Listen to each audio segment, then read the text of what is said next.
Yun, hello, good morning mga kawaray. Tara na ya kita magsalin urog san kapaskuhan ano. So nala kabulan. Harani ng Pasko. An may pagigugma, maghatag si pagigugma. Adtun mga may masuul sa hunahuna. Ira mga napasulan hatag nagahatkam sin ipasaylo niyan ka iarabot ang paghigugma ay sa kadatagsa sininga tidarato nga bulan diri lang ipakita ta ini sinilang ati abot nga bulan kundi kada bulan kada adlaw oras minuto ayaw kita ka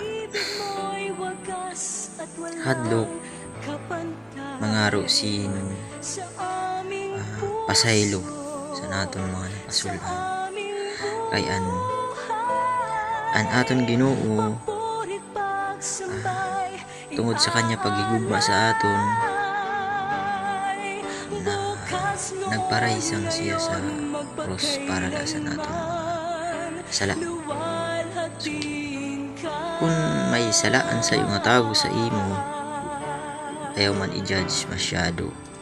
Tagi sin kapahinahunan nga tagi man siya sin ito.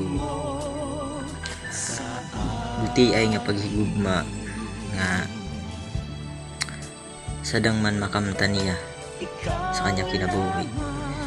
So, pag may mga mali, ayaw tapagkit-i ngan ipakita ang paghigugma kunanon kaupayan nga nahimo mauan aton pasamwa diri kunano an mali nga nahimo mauan ipapasamwa. That is not a good spirit, bad spirit po yan na naabot sa aton pangisipan para manwa kaysan kasi tao. So ipadangop ang paghigugma nga tikang sa Ginoo diri nga tikang la sa hiwa tikang sa kasing-kasing nga naghahatag sin sugad sin golden nga paghigugma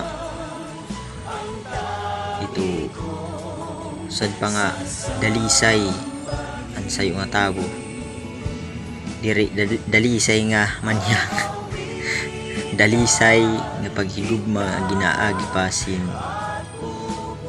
kalayo para tinuod nga siya mahigugmaon. Ayaw kita ka ukaw ipadarma ang paghigugma kay sayo iton siya nga importante nga butang para paghigugmaon man lat kita san kasitawo. So kung mayon mga pakaraot mayon mga naabot sin diri maupay sa naton kinabuhi pag hinimo ta iton sayo nga tabo nahihimo ta sa Ginoo. Ibig sabihin ang atong paghigugma diri maupay. So may mga butang na dapat nato isipon bago kita mag-move sa mga bagay nga diri kaangayan. So ipahinahon anim huna-huna padayon san paghigugma bisan sa mga guti ay nga butang maaram kita magdara. So itunla yan ang tidarato nga Pasko. Advance Merry Christmas and Happy New Year and itunla nga ditaak salamat san iyo paghigugma.